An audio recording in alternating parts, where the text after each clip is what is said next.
Hello நான் ஜெய்சங்கரன் பேசுறேன். இன்னைக்கு நான் பேச போற முக்கியமான டாபிக் என்னன்னா ஒரு டிசார்டர் பத்தி தான். டிசார்டர்னா அது ஒரு குறைபாடு இல்லை, அது ஒரு பயத்தை பத்தியானது. அது என்ன பயம்? அந்த பயத்தோட பேர் தான் கிளாஸ்ட்ரோபோபியா. கிளாஸ்ட்ரோபோபியானா என்னன்னு பார்ப்போம்.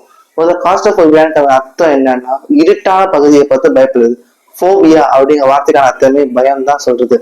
இந்த மாதிரி இருட்டான இடத்துல மட்டும் பார்த்துதான் பயம் இல்லை, ஒரு கன்ஃபைன்டு ஸ்பேஸ், அதாவது க்ளோஸ்டான ஸ்பேஸ்ல கூட இருக்கிறது கூட கிளாஸ்ட்ரோபோபியாவோட பாதிப்பு தான் ஏற்படுத்தும் சொல்றது. இதுக்கான காரணங்கள் என்ன இருக்கலாம் சொல்றாங்க. Reduce size of அமைக்டாலா.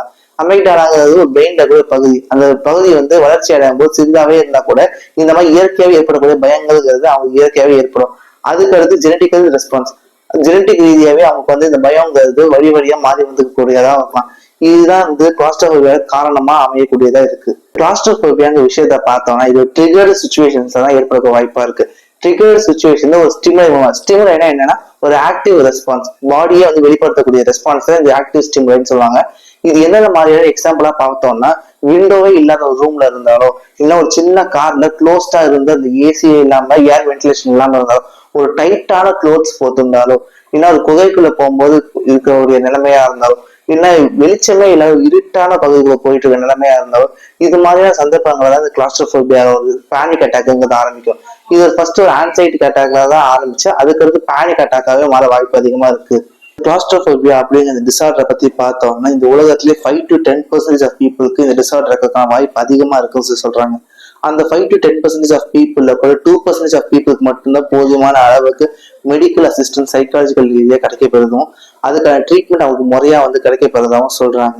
இந்த கிளாஸ்ட்ரோபோபியாக்கான வேர்டு வந்து எங்கேருந்து வருதுன்னு சொல்லி ஒரிஜினோட பார்த்தோம்னா அது லாட்டின், அதுக்கு கிரீக்ல இருந்து வருது. ஃபர்ஸ்ட் கிளாஸ்ட்ரம் அப்படின்னா என்ன அர்த்தம்னா ஷட் இன் பிளேஸ், அப்படி ஒரு இடத்துல அழகப்பட்டு இருக்கிறதா ஷட் இன் பிளேஸ் அப்படின்னு அர்த்தம். அதுக்கடுத்து போபியா அப்படிங்கிறது கிரீக்ல இருந்து வரக்கூடிய போபோஸ் அப்படிங்கிற வருது. அதுக்கான அர்த்தம் என்னன்னா பயம். இதுதான் கிளாஸ்ட்ரோபோபியாக்கான ஒரிஜின் நேம். கிளாஸ்ட்ரோபோபியாங்கிறது அப்படி பார்த்தோம்னா இது ஒரு ஆன்சைட்டி டிசார்டர். இந்த ஆன்சைட்டி டிசார்டர்ங்கிறது சின்ன வயசுல இருந்து 18 வயசு வரைக்குமே பாதிக்கப்படுற தொடக்கத்தை வந்து பார்க்கப்படுது. இதுக்கான மெயின் ட்ரிகரிங் ரெஸ்பான்ஸ் என்னன்னா ஃபியர் ஆஃப் சஃபகேஷன், அதாவது அவங்களுக்கு மூச்சு திணறல் ஏற்பட வாய்ப்பு இருக்குமோங்கிற பயத்தினாலேயே இந்த ஆன்சைட்டி அட்டாக்ங்கிறது ஸ்டார்ட் ஆகுது. இந்த கிளாஸ்ட்ரோபோபியா ஏற்படக்கூடிய சிம்டம்ஸ் என்னன்னு சொல்லி பார்த்தோம்னா மயக்கம் ஏற்படுறது, அதிகமா வேர்க்கிறது, இல்லைன்னா அதிகமா உடம்பு சில்னஸ் ஆகிற மாதிரி ஃபீலா வருது, மயக்கம் வரதோட சேர்த்து உடம்பு நடுக்கம் ஏற்படுறது, வாந்தி வர மாதிரியான ஃபீலிங் வருது, தலைவலி அதிகமா ஏற்படுற மாதிரி ஃபீலிங் ஏற்படுது. இந்த மாதிரியான ஃபீலிங்னா இதுக்கான சிம்டம்ஸா இருக்கப்படுது. இப்போ இந்த கிளாஸ்ட்ரோபோபியா ஏற்படுறதுக்கான காரணங்கள், அதாவது காசஸ் எல்லாம் என்னன்னு பார்ப்போம். இதுக்கான காசஸ் எல்லாம் என்னன்னு பார்த்தோம்னா ஒரு பர்சனுக்கு வந்து எப்பவுமே முன்னாடியே வந்து இந்த இடத்துல இதுதான் இருக்க போகுது அப்படின்னு சொல்லி தெரியும் போது அந்த கன்ஃபைன் ஸ்பேஸா இருந்தாலும் இந்த கிளாஸ்ட்ரோபோபியா பீப்புளுக்கு அந்த கிளாஸ்ட்ரோபோபியா அட்டாக்ங்கிறது வருது இல்லை. அதே மாதிரி அவங்களுக்கு அடுத்து என்ன நடக்க போகுது, அந்த இடத்துல என்ன இருக்க போகுது அப்படிங்கிற விஷயம் தெரியாம இருக்கும் போது இந்த கிளாஸ்ட்ரோபோபியா அட்டாக்ங்கிறது ஸ்டார்ட் ஆகுது. அதே மாதிரி இதுக்கான காசஸ் எல்லாம் என்ன சொல்லி பார்த்தோம்னா ஃபர்ஸ்ட் அமைடாலா. அமைடாலாங்க பிரெயின்ல கூடிய பகுதி, இதுதான் ஃபிளைட் அண்ட் ஃபைட் ரெஸ்பான்ஸ் வந்து கொடுக்கக்கூடிய பகுதியா இருக்கு. இந்த பகுதியில் அவங்க சரியா வந்து ஃபிளைட் ஆர் ஃபைட் ரெஸ்பான்ஸ் வந்து கொடுக்க முடியாத பிரெயின் இருக்கும் போது அப்ப இந்த கிளாஸ்ட்ரோபோபியா அட்டாக்ங்கிறது வருது.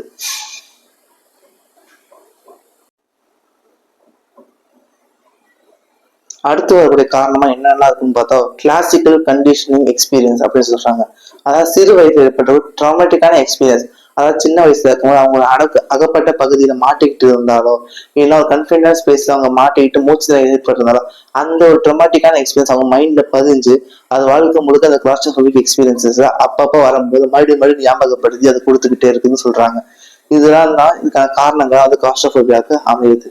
அதே சமயம் ஒரு ரிசர்ச் என்ன சொல்றதுன்னா இது ஒரு இன்பார்ன் ஃபியரவோ, அதாவது பிறக்கும் போது ஏற்படுத்தக்கூடிய ஒரு பயமாவோ, இல்லைன்னா மற்றவங்க மூலமா கிளாசிக்கல் கண்டிஷனிங் எக்ஸ்பீரியன்ஸ் மூலமாவோ இல்லாம இது வந்து ஒரு பர்சன் வந்து ப்ரிப்பேர்டு ஃபியர் அப்படின்னு ஏற்படக்கூடிய மற்ற மனசு ஏற்படுறதுக்கூடிய ஒரு தயாராக்குதல் நிலை அப்படின்னு சொல்லப்படுது. இது மாதிரியான விஷயங்கள்லயும் காரணமா கிளாஸ்ட்ரோபோபியாங்கிறது ஏற்படுதுன்னு சொல்றாங்க. இந்த கிளாஸ்ட்ரோபோபிக் எக்ஸ்பீரியன்சஸ்க்கான ட்ரீட்மெண்ட்ஸ் என்னன்னு பார்ப்போம். இதுக்கு ஃபர்ஸ்ட் டயக்னாஸ் பண்ணதுக்கு அப்புறம் காக்னிட்டிவ் தெரப்பிங்கிறது கொடுக்கப்படுது. இந்த காக்னிட்டிவ் தெரப்பினா என்னதுன்னா ஒரு விஷயத்த பார்த்து அவங்க பயந்துட்டு இருக்கக்கூடிய இந்த போபியாவை இது பயமா இல்லாம இது அவங்க சாதகமான பாசிட்டிவான விஷயமா மாத்துறதுக்கான முயற்சியா இருக்காது இந்த காக்னிட்டிவ் தெரப்பியோட முயற்சி. இது மூலமா என்ன ஆகுதுன்னா 30% ஆஃப் கிளாஸ்ட்ரோபோபிக் பேஷன்ஸ் வந்து அந்த கிளாஸ்ட்ரோபோபிக் ஃபியர்ல இருந்து வெளியே வந்திருக்காங்க. இதுக்கு எக்ஸாம்பிளா என்ன சொல்லலாம்னா ஒரு எலிவேட்டர்ல போறது பயமா நினைச்சிட்டு இருக்க கிளாஸ்ட்ரோபோபிக் பேஷண்ட் கிட்ட வந்து அந்த எலிவேட்டர்ல போறதுனால அவங்க ஃபாஸ்டா போய் அவங்க ரீச் பண்ண வேண்டிய இடத்துக்கு ரீச் ஆக முடியும். அதே மாதிரி படி மூலமா ஏறினா படிகள் மூலமா ஏறும்போது அவங்க டயர்ட் ஆயிடுவாங்க அப்படிங்கிற பாயிண்ட்டையும் அவங்ககிட்ட முன் வச்சு அவங்ககிட்ட பேசி கொடுத்து தெரப்பி கொடுக்கும்போது அவங்களுக்கு அது ஈஸியா வந்து கிளாஸ்ட்ரோபோபிக் ஃபியர் வந்து இருவற்றம் விளக்குறது விலகி போகுது. இதுதான் அந்த காக்னிட்டிவ் தெரப்பி. அதுக்கடுத்து இன் விவோ எக்ஸ்போஷர் அப்படிங்கிற தெரப்பி வந்து கொடுக்கப்படுது. அதாவது என்னன்னா அந்த பயத்தை அவங்க நேரடியாக சந்திக்கிறது. இப்போ ஒரு கன்ஃபைன்ட் ஸ்பேஸ்க்குள்ள இருக்கிறது அவங்களுக்கு பயம் ஏற்படுதுன்னா, ஆனா அந்த கன்ஃபைன்ட் ஸ்பேஸ்க்குள்ளேயே கொஞ்சம் கொஞ்சமா அவங்க வந்து மாத்தி அதுல போக வச்சு அதை அவங்க எக்ஸ்பீரியன்ஸ் பண்ணி அந்த ஃபியரை வந்து அவங்க கிட்ட ரிமூவ் பண்ண வைக்கிறது. இதுதான் இந்த இன் விவோ எக்ஸ்போஷர் சொல்லுது. இதனால இதுக்கான ட்ரீட்மெண்ட்ஸாகவும் டயக்னோஸ் மெத்தடாகவும் இருக்கு. இதே மாதிரியான ஃபோபியாஸ் வந்து நம்ம ஒவ்வொருத்தருக்குமே ஒவ்வொரு வகையில வேற வேற வகையான ஃபோபியாஸ்ங்கிறது இருக்கதான் செய்யுது. ஆனா இந்த மாதிரி ஃபோபியாஸை நம்ம முடங்கி போய் உட்காராம அதுல வெளிவரதுக்கான முயற்சிகளையும் தக்க மெடிக்கல் சார்ந்த நடவடிக்கைகளையும் எடுக்கணும் தான் இந்த வீடியோட முக்கியமான நோக்கமே. உங்களுக்கு தெரிஞ்ச கிளாஸ்ட்ரோபோபிக்கான பர்சன்ஸ் யாருக்காவது இருந்தாங்கன்னா அவங்க அதுல வெளியே வரதுக்காக சைக்காலஜிக்கல் அட்வைஸ் வந்து அவருக்கு கொடுங்க. அதுதான் வந்து ஒரு சைக்காட்ரிஸ்ட்ல கூப்பிட்டு போறதோ அது நல்ல ஒரு தீர்வாகவும் அமையும். இதுதான் இந்த வீடியோட நோக்கமே. தேங்க்யூ.